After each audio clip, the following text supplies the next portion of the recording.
Boa noite.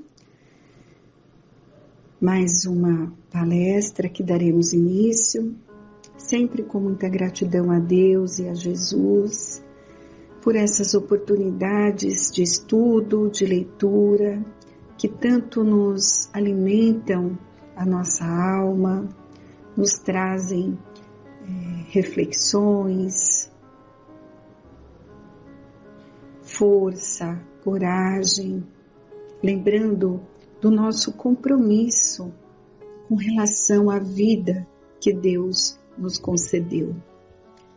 Então, nesta noite, Senhor, mais uma vez em prece, pedimos principalmente por todos os que sofrem, por todos que passam pelas provações, que Jesus, o nosso Mestre, na sua infinita bondade, ampare a cada um neste momento que necessita. A todos que nos ouvem, fica aqui a nossa prece. Sigam confiantes que Deus está no leme.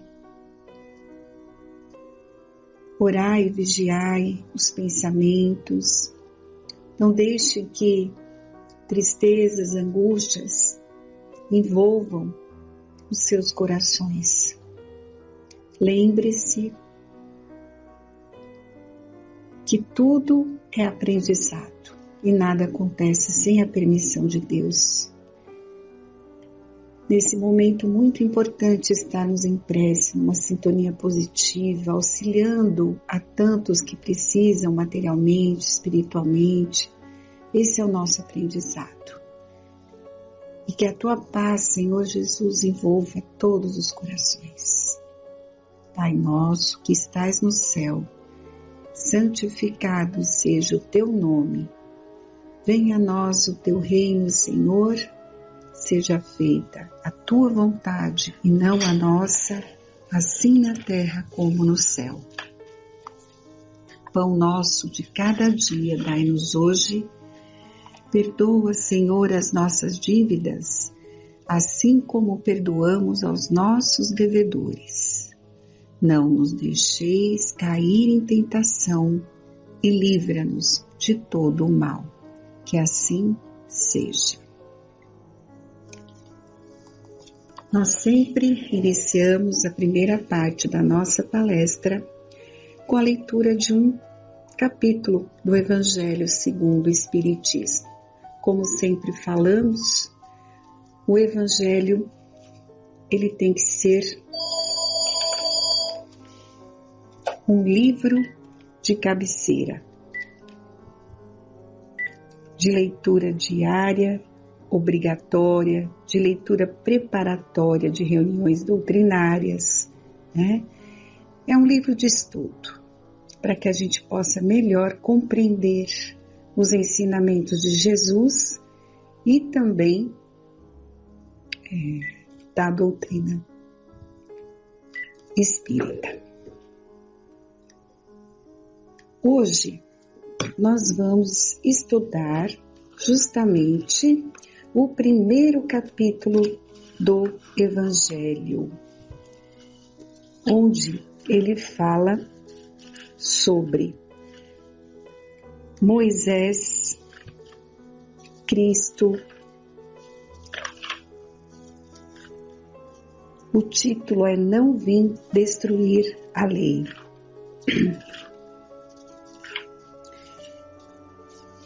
Jesus não veio destruir a lei. O que quer dizer? A lei de Deus. Ele veio cumpri-la, ou seja, desenvolvê-la, dar-lhe o seu verdadeiro sentido e apropriá-la ao grau de adiantamento dos homens. Eis porque encontramos essa lei, o princípio dos deveres para com Deus e para com o próximo, que constitui a base da sua doutrina.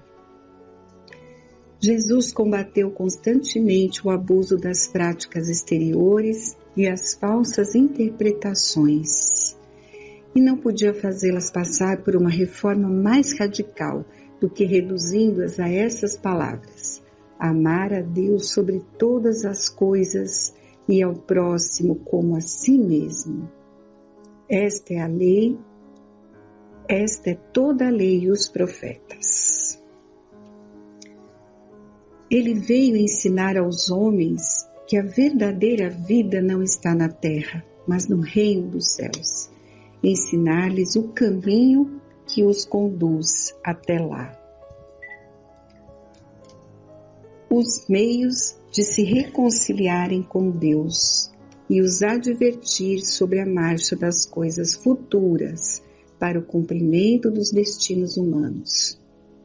Não obstante, ele não disse tudo e sobre muitos pontos limitou-se a lançar o germe de verdade que ele mesmo declarou não poderem ser então compreendidas.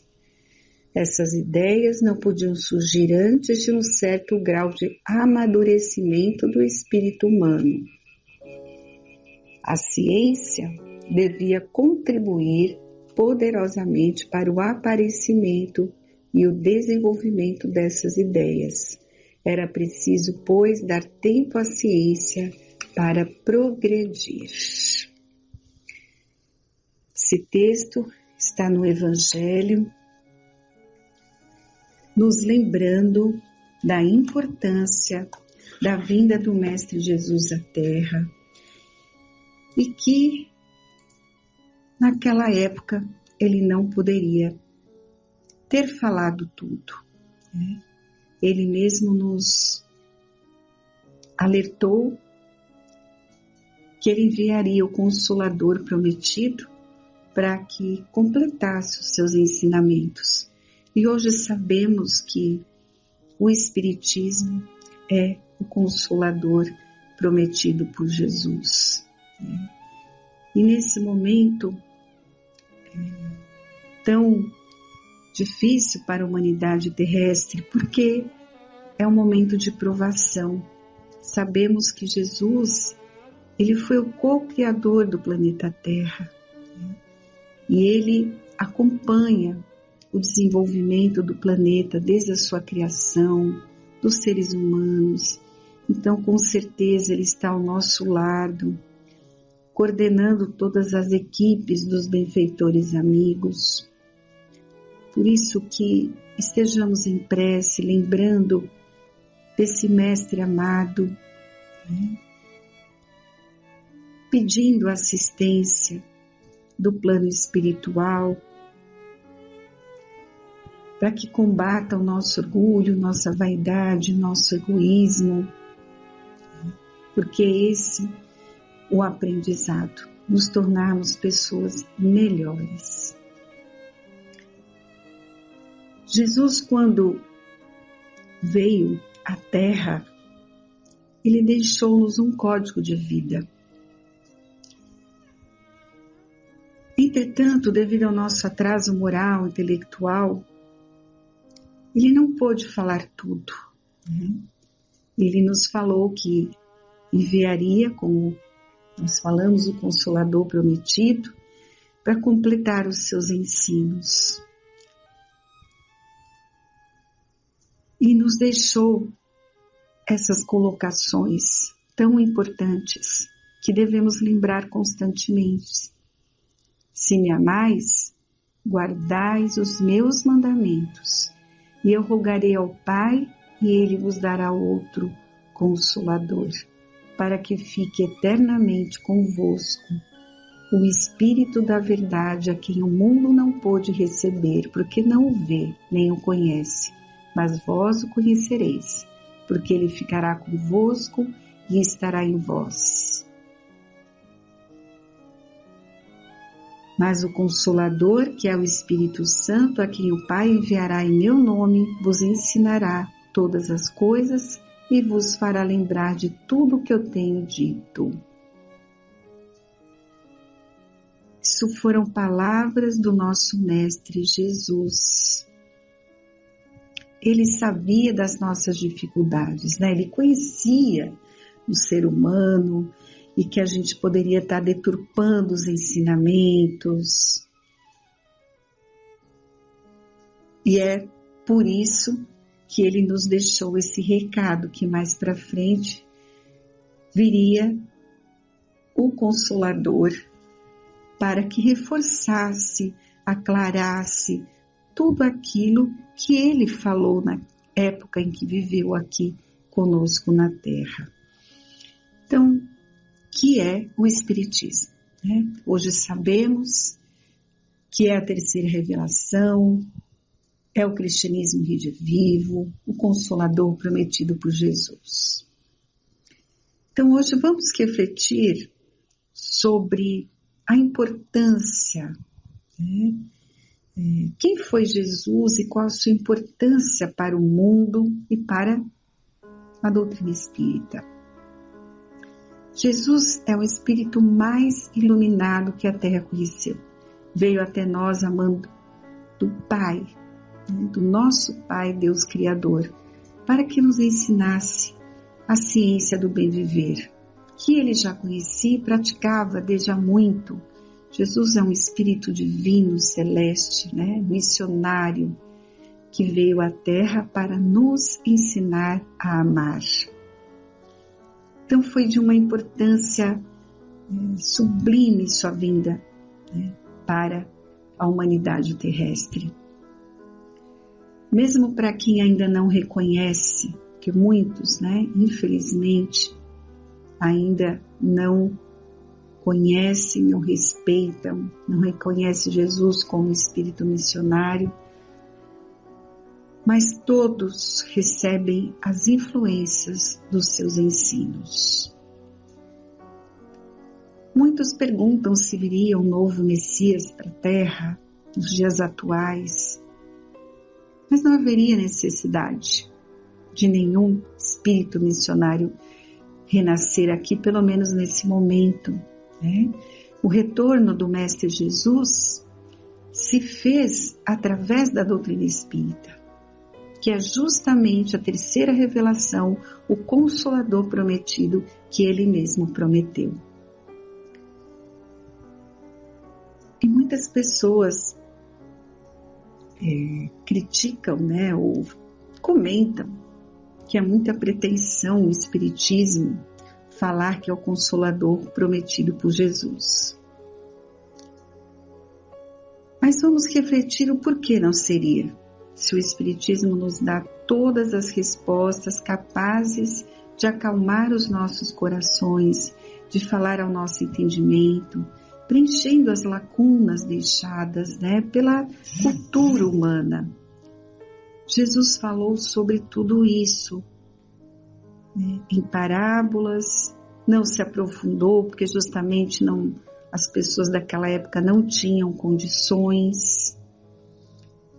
E se o Espiritismo preenche todas as expectativas anunciadas por Jesus, por ocasião da sua passagem, se ele nos diz de onde viemos, para onde vamos, o que estamos fazendo na Terra, e mais do que isso, nos ensina como viver. Então, não tem por que não acreditarmos, né? E seguirmos esses ensinamentos. Dentre eles, o que o Mestre Jesus nos disse, que era o caminho, a verdade e a vida, e ninguém chegará ao Pai senão por mim.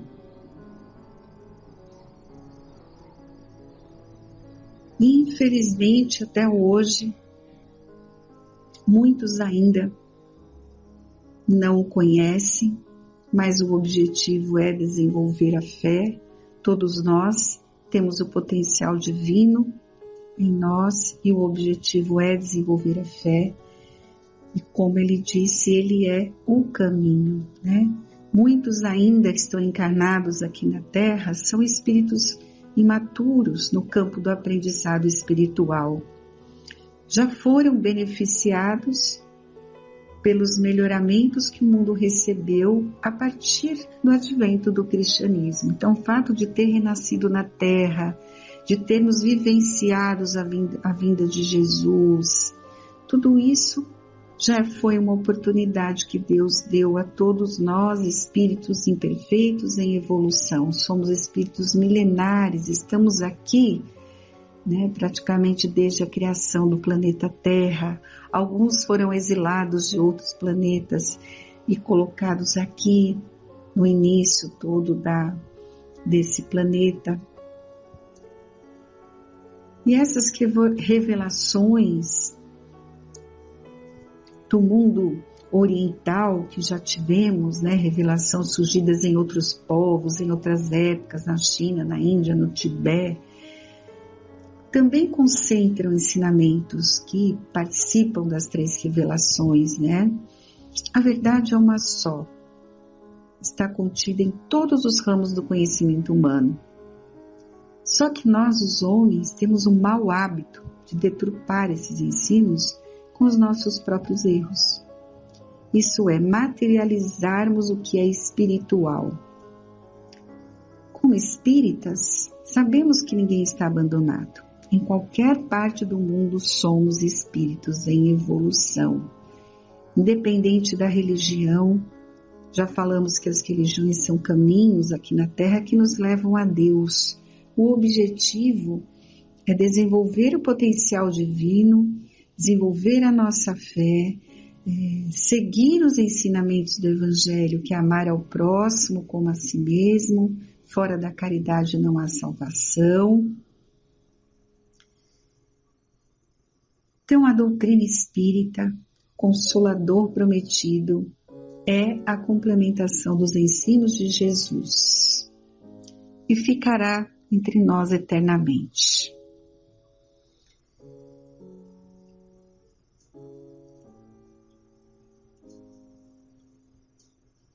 Amamos a Jesus quando nos esforçamos para seguir-lhes os ensinos. Amamos a Jesus quando, lutando para vencer as nossas más tendências, tomamos da nossa cruz e o seguimos, através da exemplificação que pudermos realizar. E tenham a certeza que, infelizmente, muitas pessoas acham que vai ter uma nova revelação. Não haverá uma nova revelação, né? Ao contrário, até apresentam, infelizmente, alguns postulados que significam um retrocesso na evolução do pensamento moderno, né? Nós vemos algumas afirmativas muito infelizes, materialistas e que desenvolvem até um perigo, né? Porque começam a fazer as pessoas desistirem da fé, desistirem de seguir a Jesus, a buscar Deus. Então, isso é muito, muito perigoso. E nós todos que estamos estudando a terceira revelação como espíritas, precisamos trabalhar muito para restituir a Jesus o valor que lhe cabe. Precisamos, como espíritas, tirar todo o cunho igrejeiro que envolve a personalidade de Jesus, né? Muitas vezes anulando-a. Então, independente da religião, Jesus é o nosso irmão mais velho, mais experiente, mais iluminado, que por amor aos seus irmãos mais novos e a Deus, renasceu aqui nesse planeta para nos trazer o verdadeiro significado do amor, nos dizer quem era esse Deus, Pai Criador. Foi Ele que nos explicou e nos falou sobre esse Pai.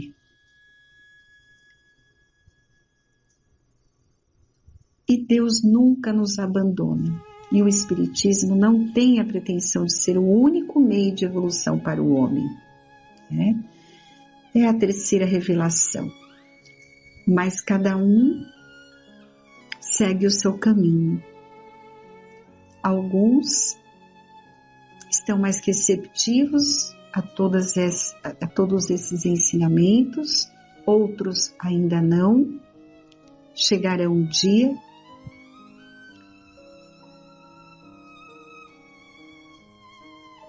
e cada um deve continuar a sua caminhada, fazendo a sua parte, ter muita coragem para seguir os ensinamentos de Jesus, da doutrina espírita, porque são eles que nos trazem de volta a lógica, a praticidade dos ensinos libertadores do Evangelho. É orai e vigiai, para que nenhuma interferência externa influencie a nossa caminhada, o nosso esforço. Lembremos de uma frase de Emmanuel muito significativa: cristianismo significa Cristo em nós. Não é? Então, cabe-nos, com o conhecimento da doutrina espírita, que é a terceira revelação, melhorarmos de tal maneira a nossa faixa vibratória para nos colocar distante de toda a violência, de todo pensamento difícil, e trabalhar sempre para contagiar a todos que convivem conosco com a compreensão de quem sabe que é responsável pelo próprio futuro. Na verdade, Jesus não veio trazer-nos nenhuma religião. A palavra cristianismo veio da invenção dos homens, né? Jesus veio nos trazer a verdade, que um dia será de conhecimento de todos.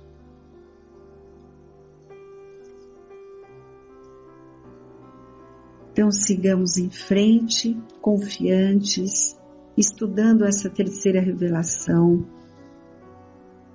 que todos nós a que chegamos não foi por acaso, por alguma razão, no estágio evolutivo que estamos, foi dada a oportunidade de renascermos, conhecermos a terceira revelação nessa encarnação, termos a mediunidade, muitos a mediunidade de trabalho ostensiva, de provação, de resgate.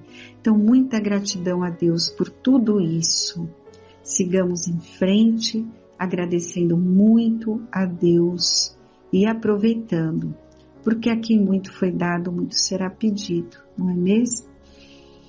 E peçamos em prece a esse Mestre que nos abençoe nessa caminhada evolutiva, né?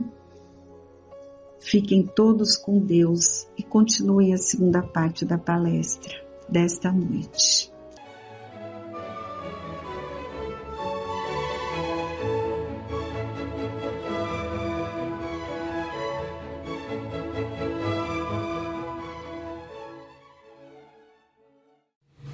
Boa noite a todos. Nós vamos dar continuidade aos trabalhos desta noite. Eu trouxe aqui um texto que é do livro Diálogo com as Sombras, do Hermínio Miranda. E o Hermínio Miranda era um grande dialogador com os espíritos. E aqui temos um texto muito interessante que chama Outros Participantes, quer dizer, outros participantes da reunião mediúnica. Eu me inspirei em trazer esse texto para vocês porque muitos dos nossos companheiros não têm aquela mediunidade ostensiva e ficam muito preocupados com isso. Poxa, mas quando será que eu vou ter uma mediunidade ostensiva, né? Talvez nunca a tenha, né? Mas aqui esse texto vai ressaltar a importância de cada um de nós dentro da reunião mediúnica, mesmo que não tenhamos uma mediunidade ostensiva. Eu vou ler o texto e vocês vão compreendendo. Outros participantes. Um grupo não se constitui apenas de um doutrinador e alguns médios já desenvolvidos e preparados para os seus encargos. Há outros companheiros sem mediunidade ostensiva que podem e devem participar, respeitado o limite numérico e a qualificação pessoal anteriormente referidos. Tais participantes merecem atenção e cuidados, como quaisquer outros que integram o grupo.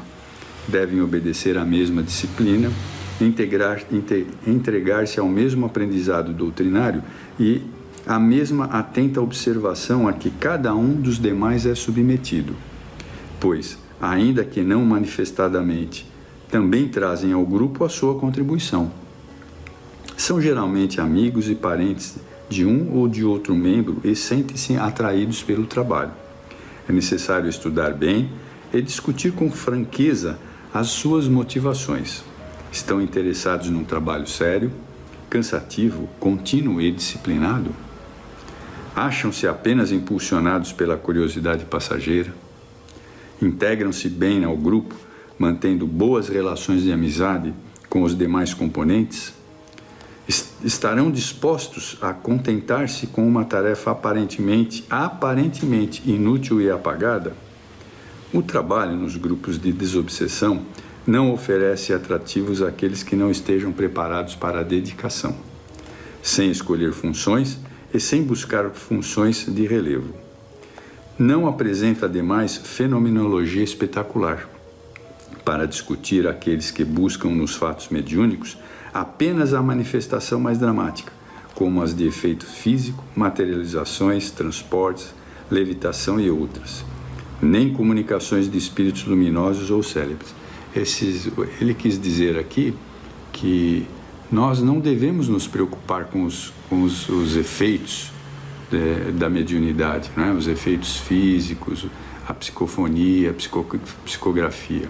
Mas nós devemos nos preocupar em conhecermos a doutrina espírita, que é isso que nos prepara para sermos espíritos melhores ou nos prepara para um trabalho futuro, como ele vai colocar aqui mais adiante. Nada disso. O trabalho é mais humilde, exige dedicação, esforço concentrado, renúncia e paciência. O grupo não se reúne para divertir-se com espíritos, mas para servir e aprender. Não esperemos revelações extraordinárias, destinadas a abalar o mundo, nem convívio com espíritos redimidos que fiquem à nossa disposição para responder a qualquer pergunta ou fazer qualquer favor, né? O que ele quis dizer? Que o trabalho não pode ser fútil, tem que ser um trabalho muito bem dirigido, né? Com altruísmo. Por outro lado, o companheiro ou companheira sem mediunidade ostensiva pode deixar-se envolver pela frustração se não tem condições de receber um espírito ou escrever páginas psicografadas, ver ou ouvir os companheiros desencarnados. Muitos buscam aderir aos grupos na esperança de que isso aconteça. E, de uma hora para outra, passem a funcionar como médiuns perfeitamente ajustados. Raramente a mediunidade eclode assim, ou seja, ela aparece assim, espontaneamente e fulminante, pronta e afinada. Só excepcionalmente isso acontece. A norma geral é o desabrochar lento, muitas vezes penoso a exigir estudo, dedicação, orientação e renúncias bastante sérias, principalmente o estudo, eu diria. Quando assistimos às manifestações de um espírito sofredor, ou um dos instrutores anônimos do mundo superior através de um médium perfeitamente ajustado, não imaginamos quanto trabalho preparatório foi necessário desenvolver até chegar àquele ponto. Quantas dores, quanta vigilância e preces, incertezas, dificuldades e desenganos. Quem ouve o consumado virtuoso do piano, facilmente é levado a esquecer os longos anos de aprendizado, as cansativas horas de exercícios, o esforço constante de aprimoramento. É como se completássemos um produto de apurado acabamento sem a menor noção de sua gênese e da técnica e adestramento que a sua confecção exigiu do artífice. Quer dizer, é muito complicado. Tem que se dedicar muito estudo. E é por isso também que muitas mediunidades ficam, por assim dizer, inacabadas, toscas e primitivas, como obras que o artista não teve suficiente dedicação e tenacidade para concluir. Ou seja, muitas mediunidades acabam se perdendo porque o médium acaba desistindo, né? Ele não teve o estímulo necessário para continuar. Dizem que o gênio é 10% inspiração e 90% transpiração. A mediunidade talvez guarde relação semelhante. Portanto, ao presenciarmos o suave fluir de uma bem treinada mediunidade, manifestemos intimamente nosso respeito pelo médium. Ele trabalhou muito, ele lutou muito para que assim fosse. Nada de ciúmes pelo que ele faz, nem de elogios baflofos que o percam, mas nosso apreço, este sim, lhe é devido. Serão então dispensáveis os componentes do grupo que não ofereçam condições mediúnicas? Será? Não, sua participação é desejável. Se estão bem entrosados com as demais pessoas e mantêm atitude construtiva, contribuem para a concentração das mentes no clima de segurança e de harmonia e prestam serviços relevantes de apoio. Ainda que inconscientemente, muitas vezes têm papel importante no grupo fornecendo recursos vibratórios de alto teor. Vejam bem, recursos vibratórios de alto teor. É muito frequente ouvirmos desses companheiros uma palavra de desânimo e desinteresse, por acharem que nada estão fazendo no grupo, o que é falso. Os nossos instrutores espirituais estão cansados de insistir que todos os recursos humanos colocados à disposição do trabalho são aproveitados, todos. Não é necessário que todos, indistintamente, sejam médiuns, nem mesmo desejável. Os companheiros sem mediunidade ostensiva precisam convencer-se de que devem manter, em qualquer circunstância e ao longo dos anos, uma atitude construtiva e disposta à cooperação. Deixem os operadores desencarnados a incumbência de decidir quanto à utilização dos recursos de cada um, ou seja, a espiritualidade é que define quem vai fazer o quê. A atividade negativa acarreta dificuldades e desarmonias que prejudicam seriamente as tarefas mediúnicas. Da mesma forma que o espírito crítico ou de fria observação, como se um membro do grupo fosse mero espectador. Por mais de uma vez tive a oportunidade de verificar casos específicos de atitudes assim quando o companheiro ou a companheira questionou a validade da sua presença no grupo. A um desses, um dos espíritos que se incumbiam da orientação do grupo afirmou que, ao contrário, tal pessoa nos prestava excelentes serviços como um dínamo de vibrações amorosas, de que estava pleno o seu coração. Esses recursos eram amplamente utilizados no trabalho, sem que ela tivesse consciência do fato. Então vejam a importância de todos estarem concentrados e se dedicando plenamente aos trabalhos mediúnicos. Além do mais, é comum desenvolverem-se nesses companheiros preciosas mediunidades, que se acham apenas em potencial em período de expectativa e de prova, para experimentar-lhes a paciência e a tenacidade. Com o decorrer do tempo, começa a ensaiar-se timidamente a faculdade, numa rápida evidência, na captação de uma ou outra palavra ou intuição. Então, tudo é possível, nunca devemos desistir. Quase sempre podem também ser muito úteis como médiuns de passe, dado que praticamente todos os seres humanos dispõem dessa condição em potencial, se tiverem desejo de servir e pureza de intenções. Há condições para desenvolvê-la harmoniosamente sob supervisão de alguém mais experiente. Nesse caso, aqueles que não dispõem de faculdades para incorporação, psicografia ou vidência, poderão incumbir-se da nobre tarefa do passe reparador, tão necessário num grupo de trabalhos práticos. Ao juízo do dirigente e por ele orientados, darão passe nos médiuns após comunicações particularmente penosas, a fim de ajudá-los no reequilíbrio de suas energias e aliviar aflições residuais deixadas pelas vibrações dolorosas do manifestante em desarmonia. Porém, ainda contribuir para a fluidificação da água. Quanto ao mais, tenham paciência e portem-se com humildade e respeito. É possível que com o tempo venham a manifestar indícios indubitáveis da excelente faculdade, que poderão ser cultivadas e aproveitadas. Mantenham-se em calma, sem assodamento ou excitação. Estudem e observem. Estudem. O dirigente do grupo deverá ter sensibilidade bastante para identificar os indícios e acompanhar cada caso individual, com sabedoria e bom senso. O participante, porém, precisa estar preparado para a eventualidade de conviver com o grupo por longos anos sem nenhum fenômeno ostensível se passe na sua intimidade do seu ser. Não pense, porém, que é inútil, só porque não incorpora, não vê ou não ouve espíritos. Às vezes, sua participação é preciosa. Conserve-se firme e tranquilo. Contribua para manter um bom ambiente de vibrações amorosas. Vigie seus pensamentos.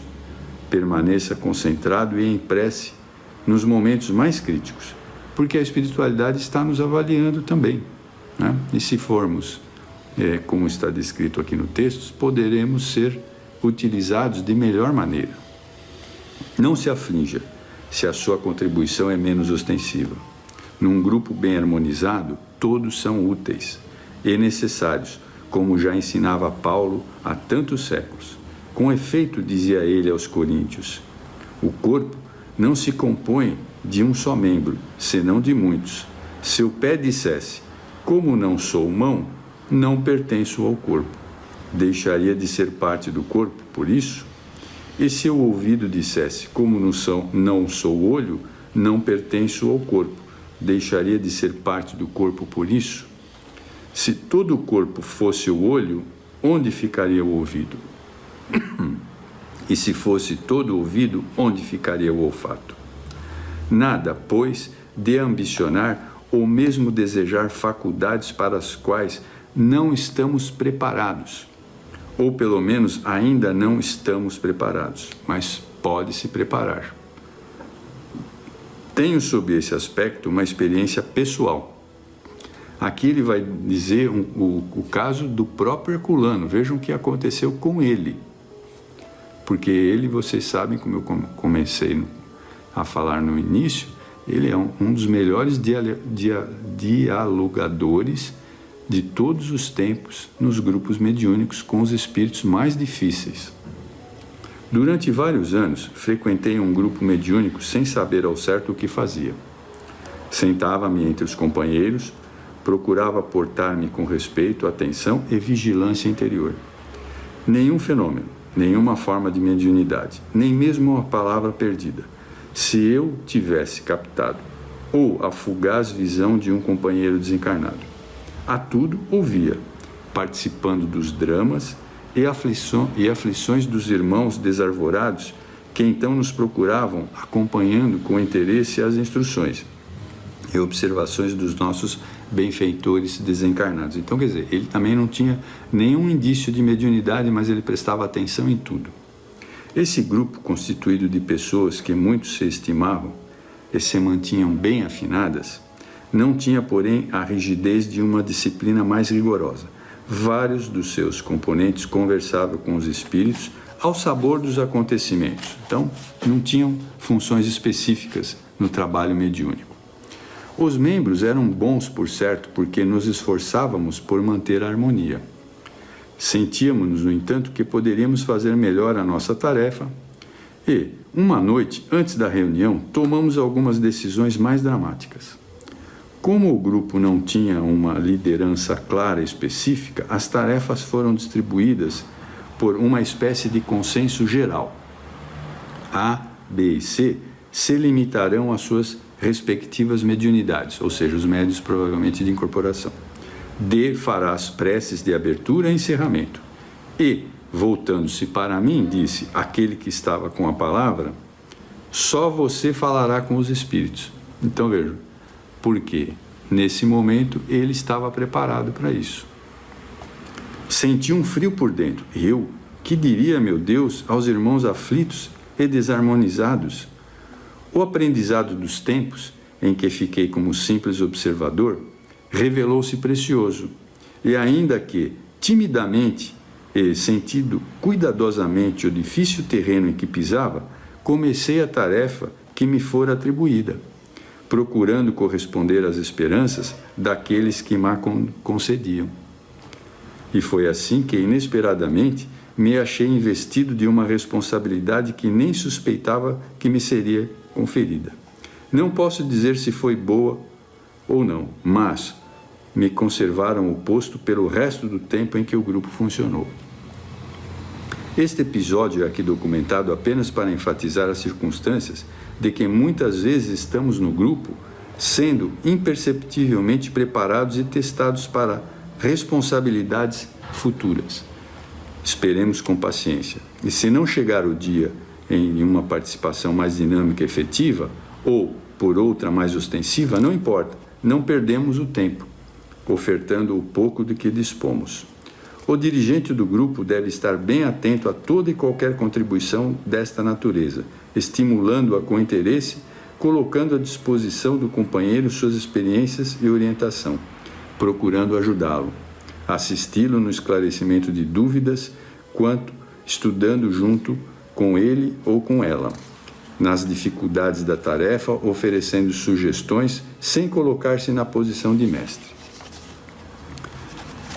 Pois devemos admitir que não sabemos de tudo. Longe disso, aquele que souber um pouco, utilize seus conhecimentos de maneira construtiva, sempre disposto a aprender mais, mas a rever pontos de vista e a reaprender. Cada caso é diferente, cada manifestação é diferente, uma vez que cada um de nós é um ser diferente. A atestar a infinita capacidade criadora daquele que nos formulou no seu pensamento e nos deu forma, vida e consciência. Então vejam, esse texto mostra claramente que todos somos importantes dentro do trabalho mediúnico. Então continuemos a nos esforçar para que sejamos um dia brindados com uma mediunidade. Se não for nessa encarnação, a preparação será para a próxima. Mas, de qualquer forma, estudemos, nos esforcemos para que estejamos aptos a ajudar aqueles espíritos que necessitam.